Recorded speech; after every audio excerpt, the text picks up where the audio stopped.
My parents warned me not to look out the window at night. I just discovered the horrifying reason why. Ever since I was a baby, my parents always told me, don't look out the window at night. I always asked them why, but they would just shrug it off with a creepy smile. As I grew older, I stopped questioning it, but I just never could have guessed the horrifying secrets my parents were hiding. Everyone in my town also followed this weird tradition, so I thought it was normal. That was until I went to college and noticed that none of the other kids were like this. So during Christmas, when I went to my parents' house, I remember them telling me not to look out the window. I gave them a smile and a small chuckle before telling them I wouldn't. However, curiosity struck me the moment they left the room. As I lay in the dark, I came to a decision. I was going to look out of the window. Just as my hand came to the sheer white curtain of the guest room, I paused. My mind flashed to that one time when I was 12. My parents were talking in the kitchen. I was home with the flu and was about to make my way to the sink for some water, but I stopped at the doorway.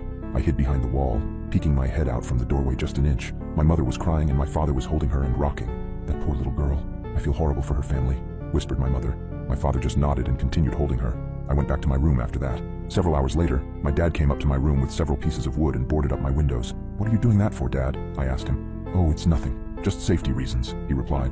I learned at school the next day that a little girl was found dead the previous morning, the window broken and curtains torn. I snapped back to the present.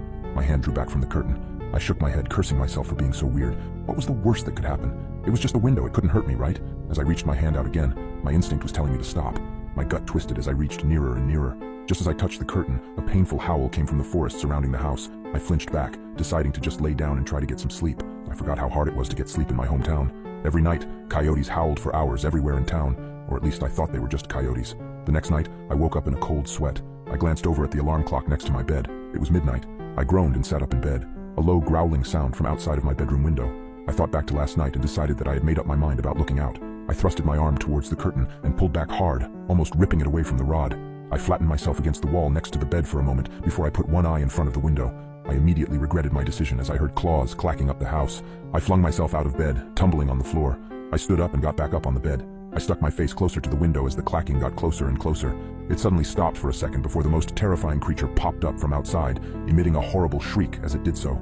I can never forget its face, the way the hollow eyes oozed some kind of black substance, like tar, and the way its lips were pulled back into a gruesome grin, the teeth blood-stained and razor-sharp. It looked like it had 4 limbs, its front 2 slamming on the glass and pounding. As I was frozen in front of the window in terror, my parents burst into the room. My father held a shotgun. He marched up to my bed and yanked me away from the window. He pointed his shotgun at the creature, shooting a bullet at it. The thing scrambled away, leaving the window almost completely shattered. Damn it, son, it was a simple task. Just don't look out the window. How hard is that? My dad shouted at me. I wasn't processing his words. I was sitting on the floor, arms and legs splayed everywhere in utter shock. What the hell had I just seen? My mother ran to the bedroom door. She had tears in her eyes. Is everyone all right? She asked. Yeah, we're fine. We still gotta get that creepy effing monster, though. Nathan, get up. We got some work to do, my dad said. I got up as soon as I could. My dad thrust the shotgun into my arms and marched downstairs. He opened the basement door and descended, coming back with a machete and some kind of spray bottle.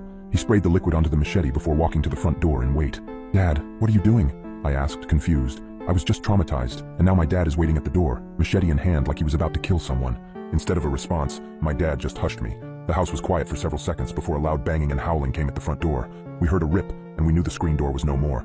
The wood of the interior door started to splinter, and I took a few steps backward. My dad glared at me. Nathan, now is not the time for this. Point the goddamn gun and get ready to shoot.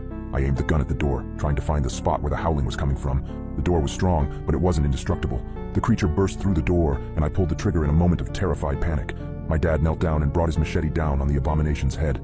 The howling ceased, and my mom rushed forward with a tarp to cover the spot where the door was destroyed. Honey, are you okay? My mom asked for the second time that night. She came up to me and kissed my cheeks, as if to make sure I was still there. She went over to my dad and did the same. We're okay, both of you, get in the basement. I gotta clean this up. I asked, basement? Why the basement? Everything was going by at the speed of light, and I couldn't help but question everything that was happening at the moment. Let's just get in the basement. Your father needs to clean up, my mom said, grabbing my arm and pulling me to the basement. We sat on the couch down there for what seemed like hours before my dad came in and put the machete up. He sat on the chair in front of us with an exhausted sigh. The three of us sat in silence for a few minutes. In that time span, my brain was able to come up with a coherent sentence. Dad, what was that thing? He just looked up at me, eyes dark, and said, Where do you think that howling came from?